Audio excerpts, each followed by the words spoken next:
رمضان ایک تربیت گاہ۔ نحمدہ و نصلی علی رسولہ الکریم، اما بعد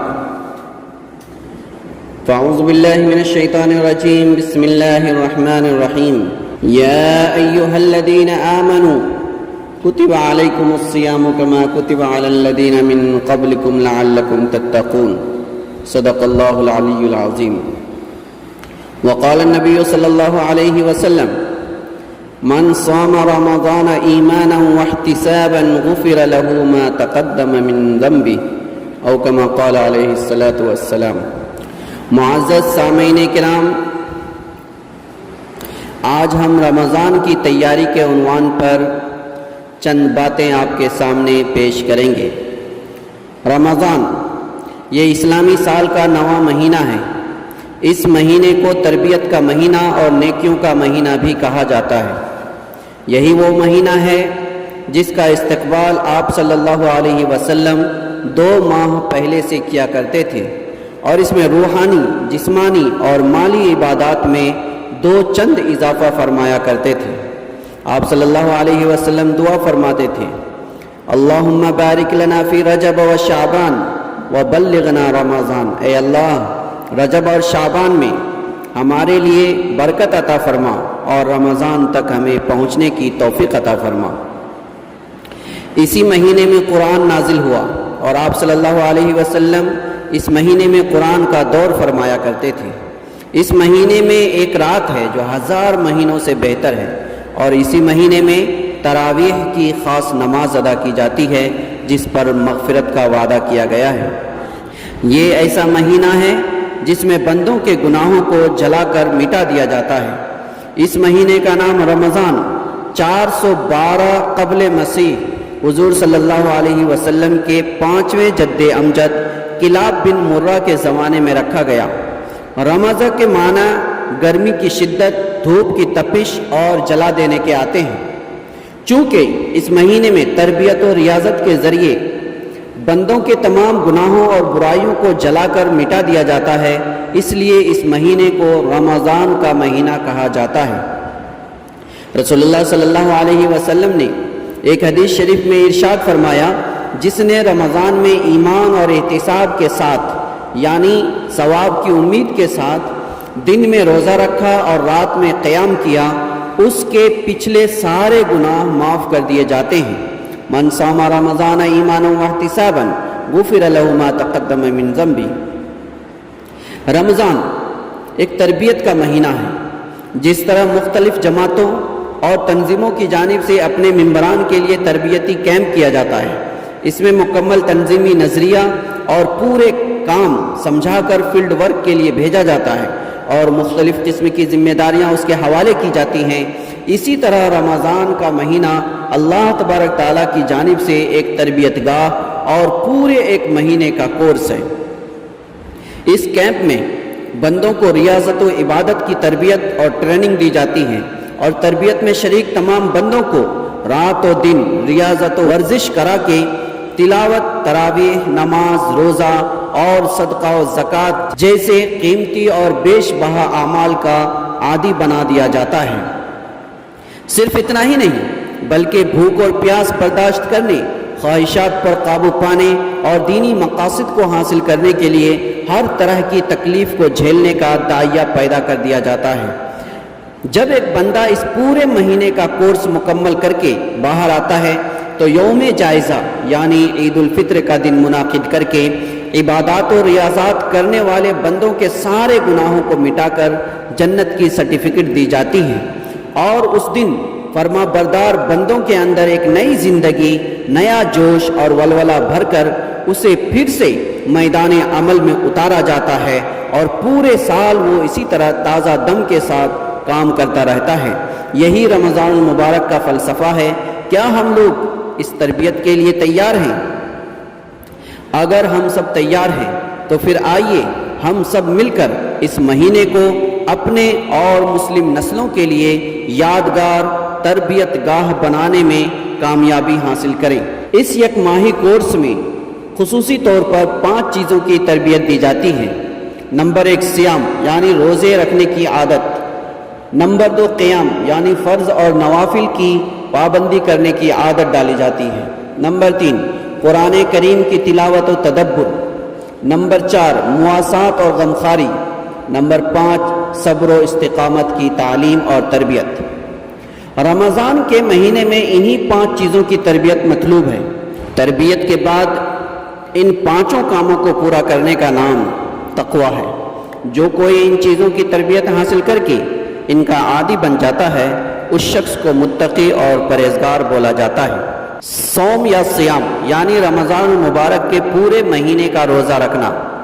ہر عاقل بالغ اور مکلف مسلمان پر رمضان کے پورے مہینے کا روزہ رکھنا فرض ہے۔ اللہ تبارک تعالیٰ کا ارشاد ہے، تم میں سے جو کوئی رمضان المبارک کا مہینہ پائے وہ ضرور روزہ رکھے۔ من شہد منکم الشہر فلیصمہ۔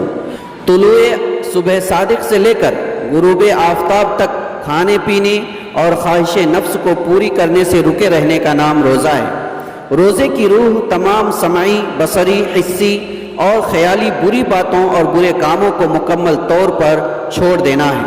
رسول اللہ صلی اللہ علیہ وسلم نے ارشاد فرمایا، جو شخص جھوٹ بولنا اور اس پر عمل کرنا نہیں چھوڑ دیتا، اس کے بھوکے اور پیاسے رہنے سے اللہ تعالیٰ کو کوئی مطلب نہیں ہے۔ رمضان کا روزہ جہاں ایک فرض ہونے کی حیثیت سے عظیم الشان عبادت ہے، وہیں اس میں روزہ رکھنے کی تربیت بھی پوشیدہ ہے۔ اس کا مطلب ہے روزہ کے ذریعے انسان اپنے اندر بھوک اور پیاس کی شدت کو محسوس کرے، دوسروں کے فقر و غربت کی زندگی کا اندازہ کرے، اپنے اندر فقر و تنگی کی زندگی گزارنے کی اسپرٹ پیدا کرے اور ہمیشہ کے لیے دوسرے کی ضروریات کو سمجھ کر اس کو پورا کرنے والا بن جائے۔ روزہ مومن کو ایسی طاقت فراہم کرتا ہے جس کے سامنے برائیوں کا پیشوا شیطان ابلیس بھی گھٹنے ٹیک دیتا ہے۔ روزہ برائیوں کے خلاف میدان جنگ میں صبر و استقلال اور استقامت و پختگی عطا کرتا ہے۔ اللہ نے اس کا بدلہ خود دینے کا فیصلہ کیا ہے، الصوم لی وانا اجزی بہ۔ یہ حدیث قدسی میں اللہ تبارک تعالیٰ کا فرمان ہے کہ روزہ صرف میرے لیے ہے اور میں ہی اس کا بدلہ دوں گا۔ دوسری تربیت قیام یعنی اللہ کے سامنے کھڑے ہونے کا احساس اور تربیت۔ یوں تو ہر بالغ مرد عورت پر رات و دن میں 5 وقت کی نمازیں مقررہ وقت پر فرض ہیں۔ ان کی ادائیگی بندوں میں اپنے مالک کے سامنے جواب دہی کا شعور بیدار کرتی ہے، لیکن اس خاص مہینے میں نوافل کا ثواب فرائض کے برابر کر کے بندوں کو زیادہ سے زیادہ اپنے مالک کے حضور لانے اور کھڑے ہونے کا موقع فراہم کیا جاتا ہے، تاکہ بندہ ہر قدم پر اللہ کو حاضر و ناظر سمجھ کر اپنی زندگی کے لیل و نہار گزارے اور جہنم سے بچ کر جنت میں جانے والا بن جائے۔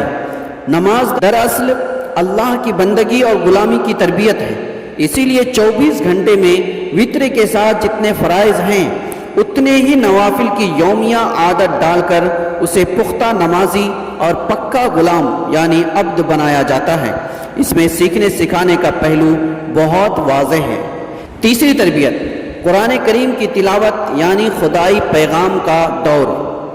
ساری آسمانی کتابیں یکبارگی رمضان کے مہینے میں ہی نازل ہوئی ہیں۔ رمضان کی پہلی رات میں صحف ابراہیم، 6 تاریخ کو تورات، 12ویں تاریخ کو زبور، 13ویں رمضان کو انجیل اور 24ویں رمضان کو فرقان عظیم یعنی قرآن کریم کا نزول ہوا ہے۔ اللہ تعالیٰ کا ارشاد ہے، رمضان ہی وہ مہینہ ہے جس میں قرآن مجید نازل کیا گیا ہے، جو ساری انسانیت کے لیے نظام حیات، راہ نجات اور حق و باطل کے درمیان حد فاصل ہے۔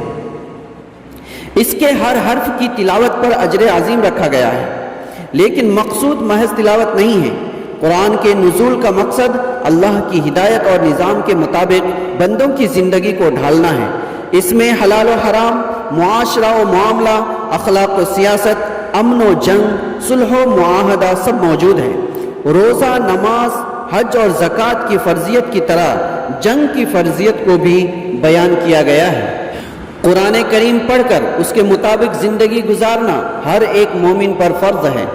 نیز سالانہ اجتماعی طور پر اللہ تعالیٰ کا یہ پیغام تراویح میں تمام انسانوں کو سنایا اور سمجھایا جاتا ہے، تاکہ ہر کوئی یہ جان لے کہ ہماری زندگی کے لیے ایک مقررہ نقشہ اور شیڈول ہے، اور اسی کے مطابق زندگی گزارنے میں ہماری دنیا کی بھلائی اور آخرت کی نجات ہے۔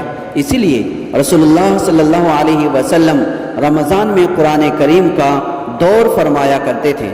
روزہ اور قرآن دونوں قیامت کے دن اپنے ماننے والوں کے لیے سفارشی بن کر آئیں گے، اور ان دونوں کی سفارش قبول کی جائے گی۔ روزہ کہے گا، اے اللہ، میں نے اس شخص کو پورے دن کھانے پینے اور خواہش کو پورا کرنے سے روکے رکھا، اس لیے اس کے حق میں میری سفارش قبول کی جائے۔ اور قرآن کہے گا، اے اللہ، میں نے اس شخص کو رات میں قیام میں کھڑا کر کے پوری رات اس کو سونے سے اور نیند سے اور آرام سے روکے رکھا، اس لیے اس کے حق میں میری سفارش قبول کی جائے، اور ان دونوں کی سفارش قبول کی جائے گی۔ چوتھی تربیت مواسات یعنی غمخواری کی تربیت ہے۔ رمضان المبارک کو شہر المواسات یعنی غمخواری کا مہینہ بھی کہا جاتا ہے۔ جب ایک مومن بندہ روزہ رکھتا ہے، کھانا پینا اور اپنی خواہش کی تکمیل پر قابو کرتا ہے، تو اس کے اندر دوسرے انسانوں کی تکلیف کا احساس ہوتا ہے۔ وہ یہ سوچنے پر مجبور ہو جاتا ہے کہ ہماری زندگی کی طرح ہی دوسروں کی تکلیفیں بھی ہیں، اور پھر وہ افطار، صدقہ، زکوٰۃ، انفاق، تعاون اور ہمدردی کی شکل میں جو کچھ بھی کرتا ہے، اسی کو مواسات کہا جاتا ہے۔ اسلام میں جس طرح قطع رحمی بہت بڑا گناہ ہے، اسی طرح صلہ رحمی اور دلداری بہت بڑی عبادت ہے۔ حقوق العباد کی ادائیگی کی عادت ڈالنے کے لیے یہ تجربہ پورا مہینہ کرایا جاتا ہے۔ بڑا خوش نصیب ہے وہ شخص جو اس مہینے کو غمخواری کا مہینہ سمجھ کر دوسروں کی ضروریات کی تکمیل میں زندگی گزارنے کا عادی بن جاتا ہے۔ آج کتنے مظلوم و محبوس، بیوہ و نادار اور یتیم ہیں جو ہماری غمخواری کے محتاج ہیں۔ کتنے معصوم قیدیوں کے اہل خانہ ہیں جو ہماری طرف نگاہ امید اٹھائی ہوئی ہیں۔ ان کی حمایت و دستگیری ہی دراصل مواسات کا صحیح مفہوم ہے۔ ہماری غمخواری کے مستحق فقراء، مساکین، عاملین، مؤلفت قلوب، غارمین یعنی قرضدار، قیدی اور غلام، ابن سبیل یعنی مسافرین، اور فی سبیل اللہ یعنی جو راہ خدا میں لڑتے ہیں۔ ہمارے ملک کے اندر فاشزم کے خلاف لڑنے والے مردان خدا بھی اس میں شامل ہیں۔ کہتے ہیں کہ ایک مرتبہ حضرت عبداللہ بن عباس رضی اللہ تعالیٰ عنہ اعتکاف میں بیٹھے تھے، تبھی کوئی ضرورت مند آپ کے پاس آ کر اپنی ضرورت کا اظہار کیا۔ حضرت عبداللہ بن عباس رضی اللہ تعالیٰ عنہ اعتکاف کی پرواہ کیے بغیر اس کی ضرورت کو پوری کرنے کے لیے نکل پڑے۔ لوگوں نے کہا کہ کیا آپ کو یاد نہیں کہ آپ اعتکاف میں بیٹھے ہیں؟ تو آپ نے فرمایا کہ مجھے یاد ہے، اور مجھے یہ بھی یاد ہے کہ ہمارے آقا صلی اللہ علیہ وسلم نے فرمایا، کسی مسلمان کی حاجت پوری کرنا 10 سال اعتکاف کرنے سے بہتر ہے۔ پانچویں تربیت، رمضان المبارک کے اندر جو تربیت دینا مقصود ہے، اس میں سے پانچویں تربیت ہے کہ رمضان المبارک صبر کا مہینہ ہے، کیونکہ اس میں ہر عمل پر صبر کرنا پڑتا ہے۔ سحری میں اٹھنے سے لے کر غروب کے وقت افطار تک ہر عمل پر صبر ہے۔ تنہائی میں نیت پر استقامت، گناہوں کے ترک اور حسنات بجا لانے پر مضبوطی سے قائم رہنے کے لیے یہ مہینہ بہترین تربیت گاہ ہے۔ موجودہ ملکی حالات میں صبر و استقامت اور اسلام اور مسلمانوں کے تحفظ کے لیے ایمانی پختگی کی کتنی ضرورت ہے، یہ بتانے کی ضرورت نہیں ہے۔ رمضان حقیقت میں جس تفش اور شدت سے ماخوذ ہے، وہ جنگی صورتحال کی ترجمانی کرتی ہے۔ رمضان کے مہینے میں ہونے والے غزوات سے بھی ہمیں یہی سبق ملتا ہے۔ روزہ رکھ کر تکلیف پر صبر کرنا اتنا مشکل نہیں جتنا روزہ رکھ کر جنگ کے میدان میں استقامت کے ساتھ کھڑے رہنے میں دشواری کا سامنا کرنا پڑتا ہے۔ ہر طرح کے حالات، مشکلات اور مصائب کو جھیل کر اپنی منزل مقصود تک پہنچنے کی جتن اور مسلسل تگ و دو کو صبر و استقامت کہا جاتا ہے۔ رمضان المبارک کو صبر کا مہینہ بنانے کا مقصد یہ ہے کہ اس پورے مہینے میں ہم مجاہدات اور ریاضات کے اتنے عادی اور خوگر بن جائیں کہ دنیا کی کوئی طاقت ہمیں اپنے نظریے اور مشن سے رتی برابر بھی نہ ٹسکا سکے، اور ہم پروانہ وار ہر جنگی صورتحال کا سامنا کرنے کے لیے تیار کھڑے رہیں۔ رمضان المبارک کی تربیت میں منصوبہ بندی بھی بڑی اہمیت کی حامل ہے۔ اعتکاف میں بیٹھ کر اللہ تعالیٰ سے راز و نیاز کی باتوں کے ساتھ پوری امت مسلمہ کے مسائل کے حل کے لیے سنجیدگی سے سوچنا اور خصوصی رات یعنی شب قدر کی برکت سے فیضیاب ہونا اور دنیا اور آخرت میں کامیابی حاصل کرنا بھی اس کا حصہ ہے۔ رمضان المبارک کے مہینے میں مکمل تربیت حاصل کر کے اپنی زندگی کو قوم و ملت کے لیے وقف کر دینا اور ہر طرح کے مسائل و مصائب کا سامنا کر کے قوم و ملک کو تحفظ فراہم کرنا ماہ رمضان کا خصوصی مقصد ہے۔ اسی کو ہم مذہبی زبان میں تقویٰ کہتے ہیں۔ جس شخص کا رمضان سلامت رہا اس کا پورا سال سلامت رہا، اور جس کا جمعہ سلامت رہا اس کے سارے دن، ہفتے کے سارے دن سلامت رہے۔ اللہ تعالیٰ سے دعا کریں کہ اللہ تعالیٰ ہمیں اس رمضان کو مکمل طور پر سلامتی کے ساتھ، خیر و عافیت کے ساتھ اور مقاصد کو سامنے رکھ کر گزارنے کی توفیق عطا فرمائے۔